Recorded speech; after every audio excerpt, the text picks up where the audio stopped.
This is Solomon's conclusion to everything that we've been looking at the last few months. Depressing attitudes, his confusion, everything that he's been looking at. And as I mentioned last week, my understanding of Solomon in the book of Ecclesiastes is that Solomon, this was his testimony. This was his swan song to his children. That they all, and he's like, look, I tried living apart from God, the man under the sun. I tried that, and it was merciless. Like I couldn't make sense of the world. Nothing seemed to make sense. I couldn't do the things that I wanted to do. I had pleasure. I had incredible pleasure, but it was meaningless. And so he gets to the end of his life, and he finally says, look, you've got to love God. So we started looking last week. Remember, I mentioned to you that one of the things that we've been learning in this preaching class that I've been teaching is that chapter divisions are not set in stone.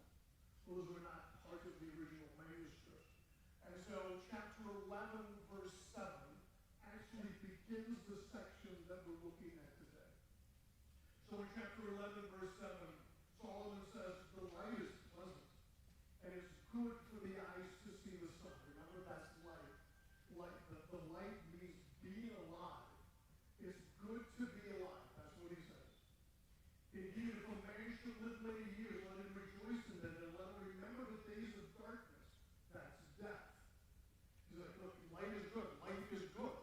But know that a long period of death is coming. So he continues on. For they shall be many. Everything that is to come will be futility. That is, you will be in Sheol. You'll be in the grave. Rejoice, young man. Remember, he uses three terms for childhood here. Young man, during your childhood, and let your heart be pleasant during the days of your young manhood, and follow the impulses of your heart and the desires of your eyes. And we talked about last week. That sounds like modern philosophy, but he tempers that with the next phrase. But know that God will bring you to judgment for all of these things. So remove vexation from your heart and put away pain from your body. That is, all of the ailments of old age. That's what he's talking about. Because childhood and the prime of life are fleeting. So now we're in chapter 12. And much like chapter 11 is divided into two sections. It's going to be the continuation of chapter 11, verse 7, and then his ultimate epilogue. And he's going to divide that epilogue into two parts. One is going to be, the one epilogue is going to be something about who he is and the character of his writing. And the second one is, after everything I've said for the last 11 chapters, here's what matters. So it is talking about age. So I want to spend some time talking to you a little bit this morning about my mom. My mom's an amazing woman. She raised 7 kids in Eastern Washington. And I grew up in an incredibly impoverished home, and yet none of my siblings and myself ever knew we were poor. My mom dropped out of school when she was in 9th grade, but later on completed her GED, and then eventually took classes both from Moody and from Liberty, correspondence courses before there were online classes, correspondence courses, because my mom had this insatiable desire to know Scripture. I know that both my mom and my dad sacrificed for us. Being an orchardist, my father was an orchardist in Eastern Washington. Being an orchardist wife is not an easy task, as you feel the same emotional ups and downs of the season. She grew an amazing garden each year to help support the family. Supported my dad during the difficult days of harvest, and at times worked outside the home to bring in added income for the 7 kids and my grandmother, who lived in a 4-bedroom house, 1 bathroom. She sold Fuller Brush. Do you remember that? Yeah. She sold Avon. And she sold this painting product, I don't know if you remember this, called Artex. It was like roll-on painting that you could do. I still have a picture that she made for me of a pheasant.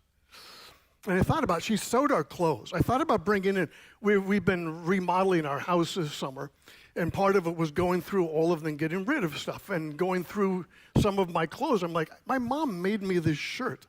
Now, again, that was like 30 years ago, and I still have it because my mom made it for me. During her life, she suffered a heart attack, a stroke, loss of an eye due to shingles, and yet she continued to teach a Bible class in her assisted living facility in which she lived. Each time when calamity would happen, she would just say, you know what, I guess God is not done with me yet. My mom is now 92 years old and in the final stages of her life. She's in constant pain, has a difficult time breathing, and her body is shutting down. She's in a hospice facility, and I expect every day to receive a call from one of my siblings that my mom has passed. I have watched her deterioration over the last few years. Her body that has overcome so many struggles and ailments in the past is shutting down. Her mind is still strong, and she wishes she could teach her Bible class. I just talked to her yesterday. But where the mind is ready, her body is not. My mom is dying. Age can be merciless. I say this not again, I mentioned this last week, this is not some morbid confession that I'm trying to make, but as a reminder that this is the end for all of us. That's part of what Solomon wants you to understand. This is the end for all of us. Death is out there. Sheol is out there. It is inevitable. Death should be the motivator, though, as I said last week, for us who are living, to find joy. And the only way to do this is to refocus our minds on what is right and good, where true pleasure in life is found. That's Solomon's journey in the text today. That in spite of all the things going on, because Solomon's going to talk about what it is to be old, all of the ailments of old age, and that he's still going to come back to the point as we still can find joy and happiness in this life today. So remember in Ecclesiastes chapter 2, when Solomon was recounting, and I believe in chapter 2 when he does this, he's recounting what life was like as a man under the sun. This is all of the things that I did for myself to try to bring pleasure for myself. So he says in chapter 2, if you remember, he said, I said to myself, come now and I will test you with pleasure, so enjoy yourself. And behold, it was futility. And then he goes on and explains all of the ways that he attempted to bring pleasure to his own self. I explored my mind with how to stimulate my body with wine, yet keeping myself from getting drunk. I enlarged my works. I built houses for myself. If you remember, his house took 13 years to build.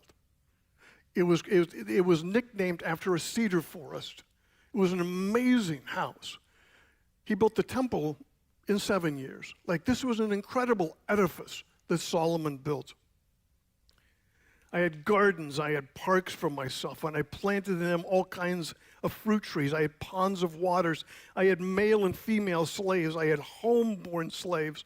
I also had possessed flocks and herds larger than all who preceded me in Jerusalem. And I collected for myself silver and gold. And the writers of both Kings and Chronicles said that he collected so much gold that silver became valueless in Solomon's time. And then he says, I had many concubines. And actually the word there is actually a very crass word for women. I mean, I won't use the term, but you can put it into your mind. He's like, I had all of this. This was his life apart from God. And it didn't work. That's why it was vanity. So what we're looking at today, chapter 12, verses 1 through 8, is the continuation of chapter 7, verses 11 through, chapter 11, verses 7 through 12. So 12, 1 through 8, the teacher reminds his readers to enjoy life as God intended before one gets too old to enjoy it fully. And he said this several times before. In chapter 2, he said this. In chapter 2, at the end of that chapter, after he got through all of what he was trying to find pleasure, at the end of that chapter, he says, I know there's nothing better for man to do than to eat and to drink and tell himself that his labor is good. This also I have seen, that it is from the hand of God. For who can eat and who can have enjoyment without him? So this is not a new phrase for Solomon. So he says, the preacher reminds the readers to enjoy life as God had intended. So he starts in chapter 12, verse 1. Remember also the Creator in the days of your youth, before the evil day comes, before the years draw near when you say, I have no delight in them. So Solomon begins this long diatribe, and it's actually a long sentence in Hebrew from chapter 12, verse 1, all the way to verse 7. It's one long sentence. And he says, remember the Creator in the days of your youth. And again, that's still a continuation of chapter 11. And we saw this last week during communion. To remember has the connotation not like what we use. Like we forget, and then all of a sudden we remember. In Hebrew, to remember means that you're going to do something in light of that. So remember chapter 9 of the book of Genesis. And God remembered Noah. And you're like, well, it's not like God was like, oh, that's right.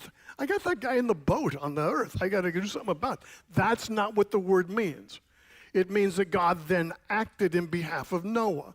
And then God, 1 Samuel, God remembered Hannah. He acted and allowed her to have a child. So remember, do something in light of that. So remember the Creator in the days of your youth. And some people really question that whether Solomon is really talking about the Creator here. Remember all of the diatribe that we looked at before this? It seems weird that all of a sudden Solomon would be talking about God. But he's done this over and over again throughout the book, just at significant times. So he starts out, remember the Creator in the days of your youth. I think it fits. Before the evil day come. The word evil here is best understood as calamitous. Before the calamitous days of old age come. Solomon has in mind to enjoy life in your youth before the time comes when your body begins to break down in old age, and you can no longer enjoy the things of your youth. I remember when I was a minister in Seattle, I was talking with two men, Burl and Paul, and they were older gentlemen, and we enjoyed together the idea of backpacking. And I remember the day they both came up to me and said, we can't do it anymore. Like we did, they were in their 80s. Said, we tried doing it and we couldn't do it. Like that's what Solomon is talking about. Like enjoy it before you can't do it anymore. And the years draw near when you say, I have no delight in them. The lament of the old, right? I have no delight, them being the days. I don't like these days. The idea is that of pleasure. The body begins to break down and no longer can the person enjoy the things that they could in their youth. As I said last week, this is a bit of a mental shift for us.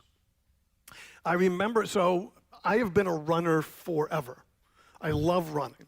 I get up 4:30 in the morning on a very religious schedule, and I run 2 miles, and then I work out. Like this has been a part of my life since I was in college, and I love it. But I can remember at age 50 when I was first diagnosed with high blood pressure. That was a huge shift for me. Like, how can that possibly be?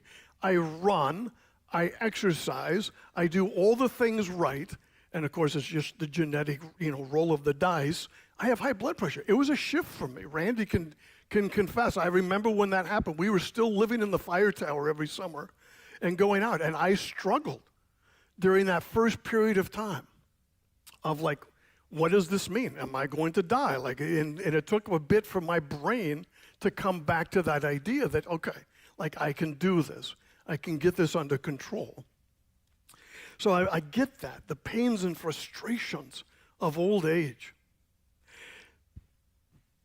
Then Solomon continues, and what he does is he gives us this extended allegory of what old age is like. Before the sun, the light, and the moon, and the stars are darkened. Solomon begins this long metaphor of aging and old age. The average person in 1000 BC, which is about where we're at, was about 40 years old. We don't know how old Solomon was when he died. We know he reigned for 40 years, but most scholars believe he was somewhere between 60 and 70 years old when he passed. So he would have been beyond the average lifespan of somebody in the ancient Near East at 1000 BC. So he said it was good to see the sun, but now the sun does not bring enjoyment as it once did in his youth. It's Solomon's poetic way of saying there's this deep sadness and sorrow as old age, as well as the actual physiological aspect of what that entails becomes reality. And it may refer to vision, like the sun, moon, and they're all darkened, like I don't see like I used to be able to see, whether it's glaucoma, whether it's cataracts, whether it's the natural aging process where we again, I'm 65, I told you that, like I have my Medicare card, that at 65, I don't see as well in the dark. And my eye doctor's like, yeah, because you're 65. Like, what do you expect? And so that's normal. Whatever Solomon's talking, but he's allowing it. He's wrestling with the idea that we don't see as well, or there's this emotional concept that the sun does not bring the enjoyment as it used to do. The sun, the light, and the moon, and the stars, and the clouds return after the rain. I mean, just the phrase of that, doesn't that sound depressing? Like, again, you get these rainstorms that we have, and this is familiar territory for us. I mentioned this last week. Like, it rains and rains and rains, and then we get a little bit of sunshine. You're like, yes, about, sometime in January, early February, and you're like, okay. And then the next day, it's cloudy. And so you get that idea, but whether he's struggling with his own feelings over this, or whether he's still talking about visional acuity or whatever, it's that the cloud. It's the idea that as we age, you're going to feel it in your body. And then he continues on in verse 3. In the day that the watchmen of the house tremble, and the mighty men stoop. So he looks at the body as a house. And like an old house, things start to deteriorate. They start to lean. Like when you're traveling in Eastern Washington, you see the old school buildings and the old barns of Eastern Washington, and they have that, they're a little bit on their axis. That's his idea here. Like an aged barn that leans, so also men who at one point were mighty and strong now stoop because of muscle loss. And the watchman is plural. So it could be the arms and the legs. So in the day the watchmen of the house tremble and the mighty men stoop, he's talking about the physical capacity of humanity, and when men or women, it doesn't matter. He's using men here in his metaphor. And the grinding ones stand idle because they are few. Can you guess what that is? Teeth. Right? The grinding ones. And they're few. So again, he's talking about old age. This is his metaphor. So the grinding ones stand idle because they are few. So also the teeth have deteriorated and many are missing because of the weakening of the gums. And they can't enjoy good food. Remember, he talked about planting gardens. He talked about doing all of these things, and now he has to eat mush. Right? That's where Solomon's at. And those who look through windows grow dim. Again, loss of eyesight. The windows being the eyes, again, whether glaucoma or the gradual loss of acuity. I remember when I first started wearing reading glasses, and I'm like, and my doctor's like, yeah, hello, you're 40 years old. What do you expect? But like that acuity is not what it used to be. Solomon is looking at the deterioration of the eyesight as we grow older. He can't see the beautiful sunset. He can't see the things that brought him pleasure in the past. Verse 4. And the doors of the street are shut as the sound of the grinding mill is low. Interesting. In Hebrew, you have a singular and you have a plural, but you also have a dual. It's something that occurs in pairs. So he's either talking about ears or lips here. I'm taking it as lips, something on the body that occurs in pairs. And so the idea is that the sinking of the lips due to the loss of teeth. And so the idea, the doors of the street are shut, the doors being the lips of Solomon. And again, I think he's talking about himself. Like, I think he's relating, even though it's a metaphor, he's relating what it is for him to be in this state right now. So the lips that are sinking due to the lack of teeth. And one will arise at the sound of a bird. You'll be able to not being able to sleep at night. I tried to do some research on why, as you get older, you don't sleep as well. They don't know, which is kind of disheartening. But they don't know. They have all kinds of ideas that might be true, but they all agree that as we get older, we don't sleep as well. It's harder for us to go to sleep, and it's harder for us to stay asleep. And so that's what Solomon's saying. Look, I hear a bird, and I wake up. Like, I have a hard time staying in REM sleep. And all the daughters of song will sing softly. The phrase daughters of song, we know that from another language that's similar to Hebrew. It has to do with female singers. And remember, Solomon said, I hired male and female singers. Now I can't hear them. Like, I had all of these choirs, but I can't hear them sing anymore. So all the daughters of song will sing softly. Remember, the idea in this diatribe, as you get older, you no longer have the same ability to enjoy the pleasures of life. I don't hear as well as I used to hear. I know that's true for myself. Part of it due to shooting way too many guns without ear protection when I was a kid, but that's a whole different ballgame. Number 5. Verse 5. Furthermore, men are afraid of the high place and the terrors of the road.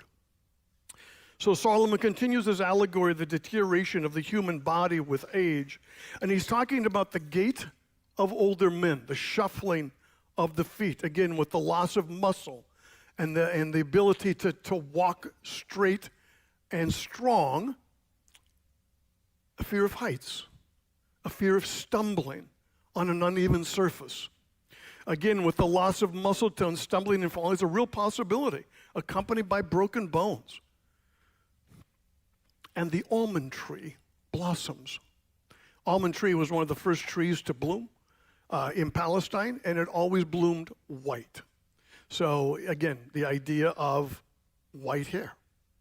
So the age, the darkness of hair is gone, and now white hair of old age. And the grasshopper drags himself along. There's a couple of ways to think of this. So again, I know grasshoppers. I grew up in Eastern Washington. They were all over the place. And they have a spring to their step, right? Like boing, boing, boing. That's just what they do.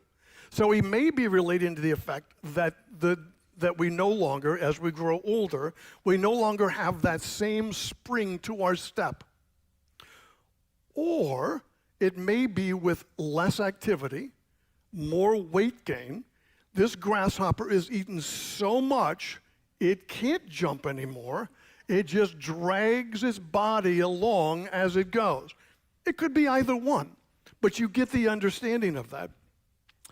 So the grasshopper has a spring to his step. Maybe it's lost its spring. Painful and labored movements of old age. And the caperberry is ineffective. So the caperberry was a well-known aphrodisiac in the ancient Near East. Think of it as the little blue pill of the ancient Near East. Or for the younger, the Axe body spray. But he's like, the sexual potency is gone as you grow older. That's his idea. Like things don't work the way they used to work. That's the caperberry. And remember, think again, he had 1,000 wives and concubines, right? And one of the things he said, I had many, and again, crass word, women. Like that was a part of the pleasure that he tried to take for himself to try to understand life apart from God. And now he's like, I don't have that same enjoyment that I had before. The caperberry is ineffective. For man goes to his eternal home while mourners go about in the street. He's continuing on this metaphor, and he's like, this is what older age looks like. The deterioration of the body, eyes, legs, all of that, and then you die. Man goes to his eternal home. The Egyptians referred to the grave, Sheol, referred to that as the eternal home, and that's what Solomon's using here. You go to the grave. And he said that many times throughout the book already, that everybody somewhere along the way, whether you're rich or poor, pretty, doesn't matter. Everybody goes to Sheol. Everybody goes to the grave. So death results. Man goes to his eternal home. Remember, he started this section in 11 like it's good to see the light, because the days of darkness are many. He comes back to that here. Then you go to Sheol. You go to the eternal home. So he goes back, and while mourners go about in the streets. In other words, they continue to live, but eventually, with age, you're going to die. And then verse 6, remember, and you can understand Creator there. Remember the Creator. And what he does is he gives us 4 metaphors for death. And they're 2 couplets. So the first 2 are related, and the second 2 are related. But it's all dealing with his imagery of what death looks like. So remember the Creator, and the first 2 refers to something of value rendered useless and ineffective.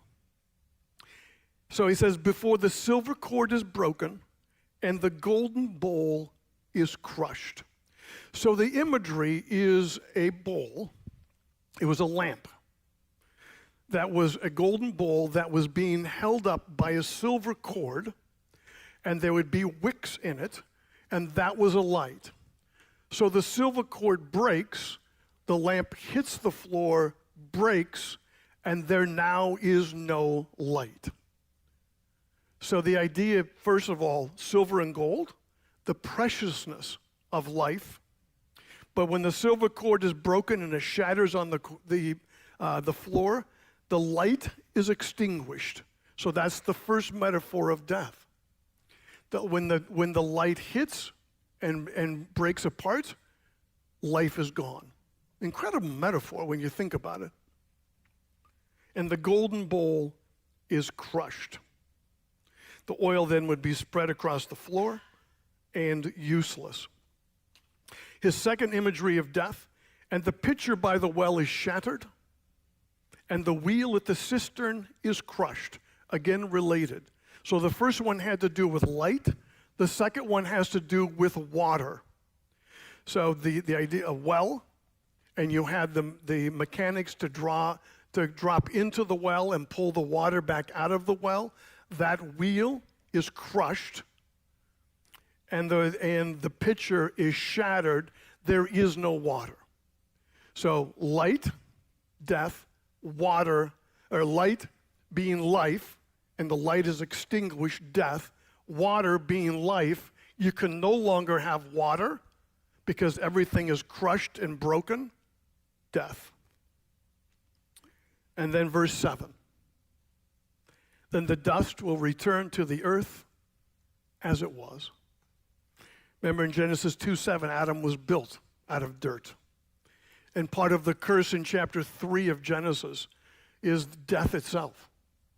And that part of that imagery that God gives to Adam and Eve is that now you're going to return to the dust that I created you out of. So what Solomon says is the dust will return to the earth as it was. In other words, your body decays and goes back into the land itself. The dissolution of the human creation at death. The physical shell of my existence will return to the dust, which was originally created in Genesis. When my mom passes in probably a relatively short period of time, her body will return to the dust of the land. But then he says, the spirit will return to the God who gave it. So the dust will return, the reversal of creation, and death itself is the ultimate expression of the fallenness of humanity. Like that's why if you touch something dead in the Old Testament law, you were unclean. Like and there were whole sacrifices for getting you cleansed from touching something dead, because death was the ultimate picture of what the curse was going to be about. But the spirit will return to the God who gave it. The afterlife is assumed in this passage. Many deny, again, based on all of the discussions in the previous chapters of Ecclesiastes, that Solomon is talking about eternity, but he's already brought up the idea of judgment for one's actions. Remember in chapter 11. I think here he's referring to the afterlife. He's done that before in Ecclesiastes 3, verse 11. He made everything appropriate for its time. He also set eternity in their hearts. Yet so that man will not find out the work which God has done from the beginning even to the end, I know that there's nothing better than for man to rejoice and to do good in one's lifetime. Moreover, that every man who eats and drinks sees good in all his labors. And then verse 8, vanity of vanities. All is vanity. And some people say, well, that's his ultimate conclusion. Like even after all of that, life is just a breath. It's the wind. We can't see it. We can't hold it. But this is actually a good rhetorical device in literature at this period of time. You would take your whole discussion and you would bracket it between two like statements. So if you go back to chapter 1, verse 2, vanity of vanities, all is vanity, says the preacher. And then you come to this, to chapter 12, verse 8, vanity of vanities. What Solomon is doing is bracketing everything in between and saying, this was my message. So it's not, this was his conclusion. This was a great rhetorical device as the way to say, I am done with everything I was going to say. And then he does an epilogue. So he is almost done with everything he was going to say. But that's his message. So that concludes everything that Solomon wanted to say.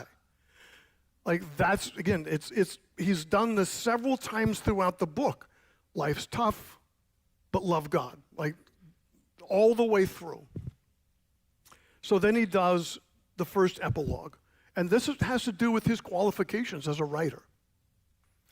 Chapter 12, verses 9 through 11. And again, I got to be honest, whenever I go back through, I've preached through Ecclesiastes before. And whenever I go back through a book and I retranslate, I do it, all the things that I want to do to really try to understand the book, I also read a new commentary.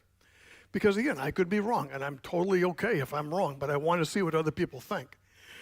More of the conservative commentators believe that this is not Solomon, that this was some later writer who wrote under the guise of Solomon. And again, Some guys who are much smarter than me believe that to be true. But I still, this is, again, me, maybe in my simplicity, I think this is Solomon. And I think what Solomon is trying to do is tell us, these are the qualifications I have for what I just wrote.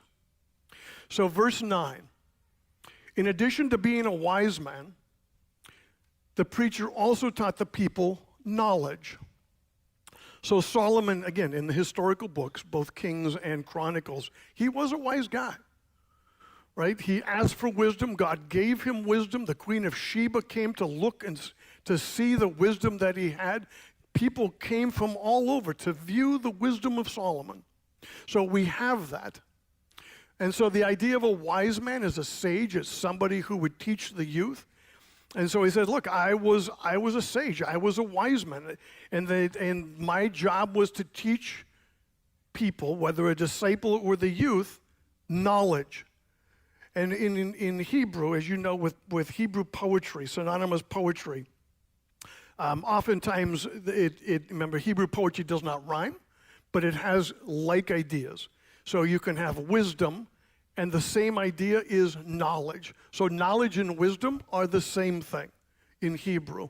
So he's like, look, I taught knowledge. It's a synonym for wisdom.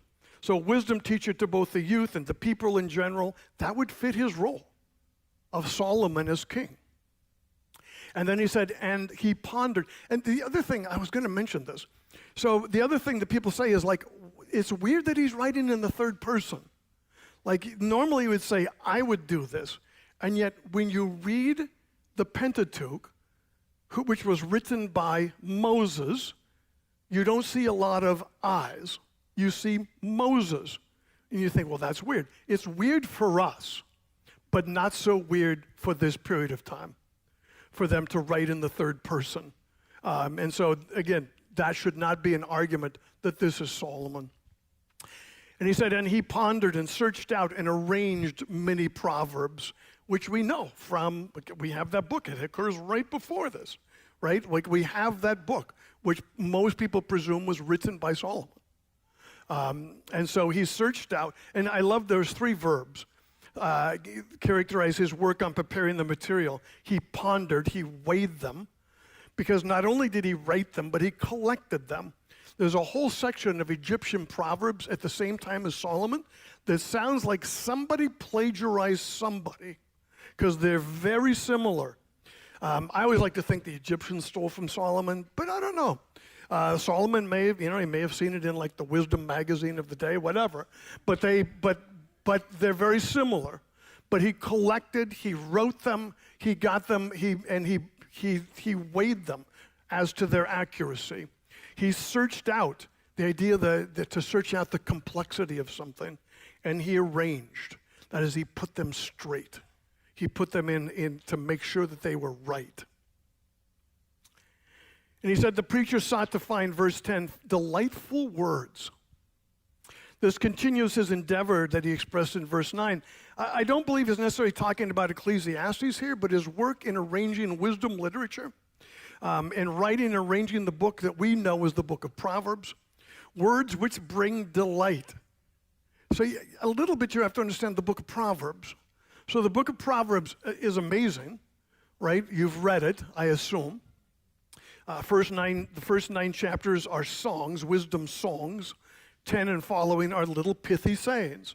But the wisdom literature of Proverbs was that the whole point of that was to take the law of God and put it into teachable sayings for the youth. So what you see in the book of Proverbs is actually the law of God put in short, pithy sayings, and it's actually beautifully arranged. Because what Solomon says in the introduction to that is, there are two women vying for your children's heart. There is the woman wisdom, and there is the adulterous woman. And I think they're imageries, that the woman, the wisdom, the lady wisdom is all about the law of God, and the adulterous woman is all about life apart from God. And both of those have the same message. Come on, hear what I have to say. come in. I will teach you, like all of that. So the Proverbs were the short, pithy sayings of the law written in a form that was easily rememberable for the children of the age. So he said, delightful words, words that bring delight. In other words, if I do them, much like the law of God, we see this in the book of Psalms a lot, it brings delight. Like it makes you feel delightful. And to write the words of truth correctly.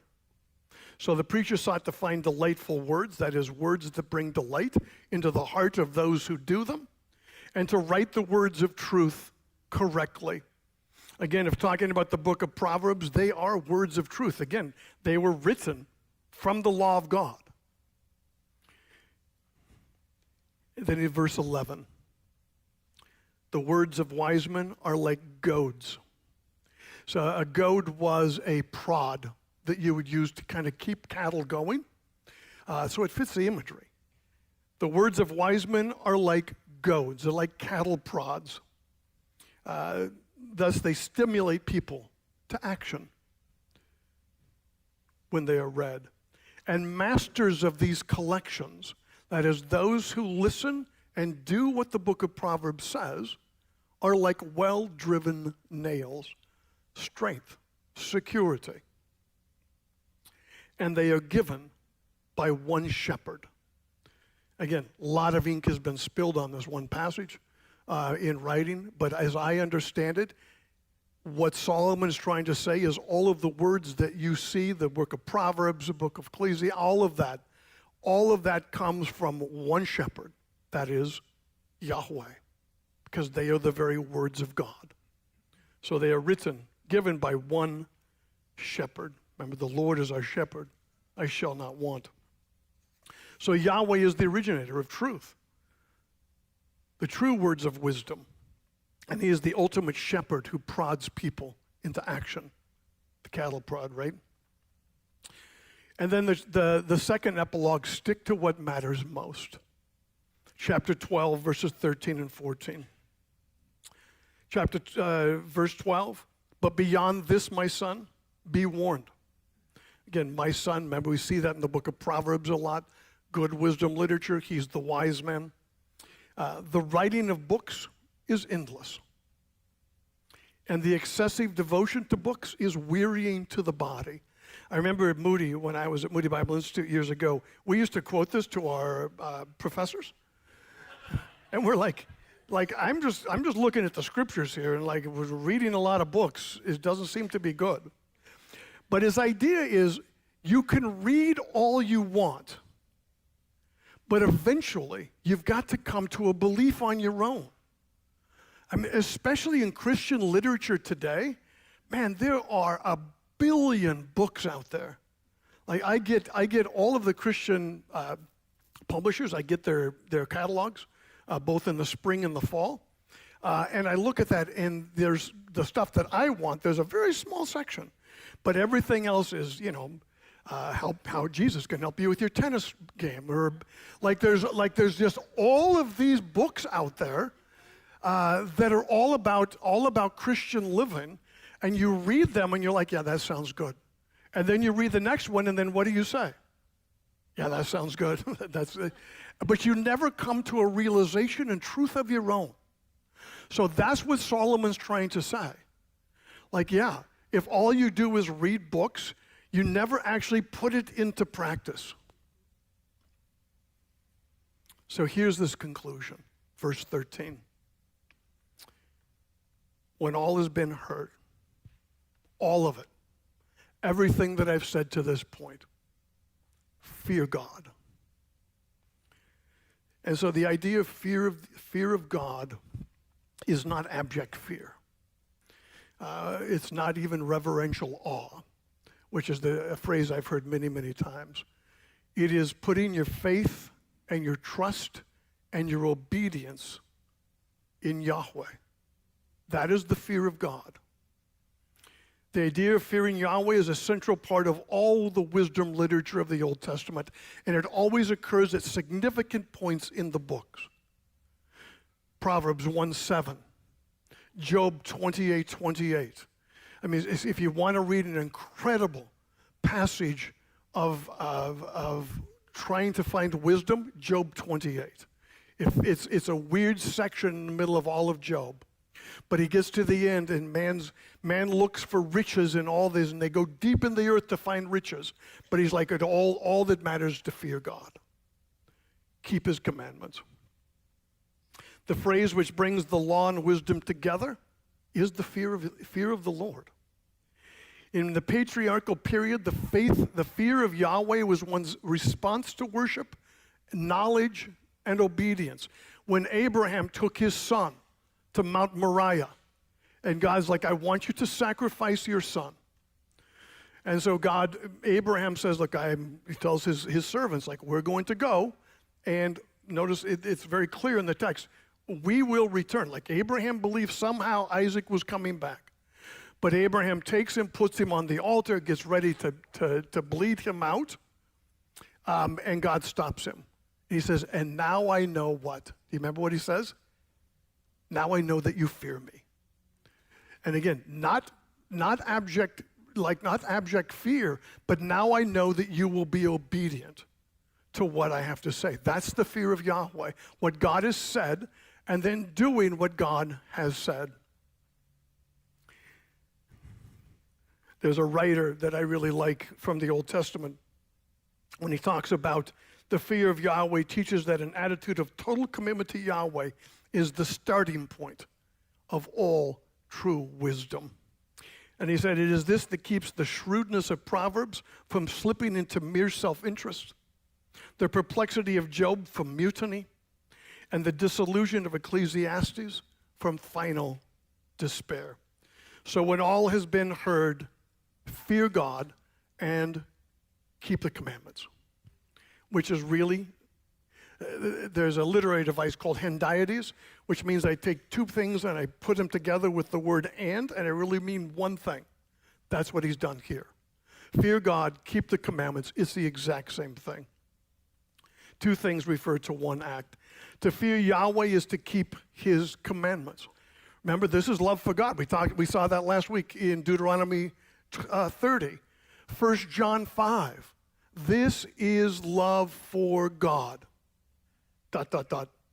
Keep his commandments. And then he goes on to say, and he does two motive clauses here. The first one is because this applies to every person. So fear God and keep his commandments is not just for Christians. Everybody on the face of the earth will one day be held accountable to the law of God. Whether you're a believer or unbeliever, it doesn't matter. Everyone will be held accountable. That's the first motive clause. Fear God, keep his commandments. You're going to be held accountable one day for everything that you do. And what does he say? Both good and evil. Everything.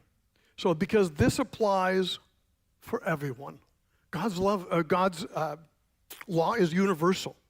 It is God's expectations of all his creatures, and all will eventually be held accountable to the law of God. And then his second motivational clause, because God will bring every act to judgment. Actions have consequences in the eternal plan of God. All that Solomon has said that reflected all the musings of his man under the sun, the rich and the poor, the seemingly injustices of life, all comes back to this motivational clause. Because God will bring every act to judgment. Everything that is hidden, whether good or bad. And I was thinking about that. I was talking to Sharon the other day. We always spend a little time in the morning drinking coffee and talking while I'm not going to school. Other times I got to go back to work this week with school. But I was thinking about that when I was talking to her, and I was reading Revelation 20, verse 11. And I saw a great white throne, and him who sat on it, from whose presence earth and heaven fled away, and no place was found for them. And I saw the dead, the great and the small, standing before the throne, and the books, plural, books, were opened, and another book was opened, which is the book of life. And the dead were judged from the things which were written in the books, according to their deeds.